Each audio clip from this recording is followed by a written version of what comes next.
চন্দনাইশের ট্রেনের ধাক্কায় প্রাণ গেল পটিয়ার এক যুবকের। বিশেষ প্রতিনিধি নুরুল আলমের প্রতিবেদনে বিস্তারিত। চট্টগ্রাম কক্সবাজার রেলপথী চন্দনাইশে ঢাকা থেকে ছেড়ে আসা কক্সবাজারগামী কক্সবাজার এক্সপ্রেসের ধাক্কায় নয়ন নামে ২৮ বছর বয়সী এক যুবকের মৃত্যু হয়েছে।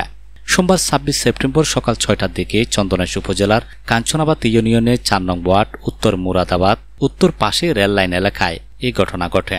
নিহত নয়ন পটিয়া উপজেলার খরনা ইউনিয়নের ৬ নং ওয়ার্ড খলিল সওদাগরের বাড়ির আবুল কাশেমের ছেলে বলে জানা যায়।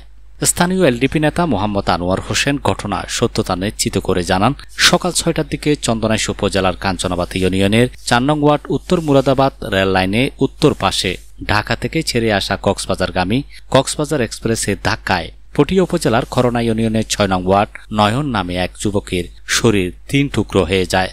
Dohazari railway station master Iqbal Hossain বলেন, ট্রেনে কাটা পড়ে এক যুবকের মৃত্যুর খবর আমার জানা নেই। আপনার প্রতিবেদন থেকে শুনলাম, খোঁজ নিয়ে দেখছে। বিষয়টি চট্টগ্রাম রেলওয়ে থানায় জানানো হচ্ছে।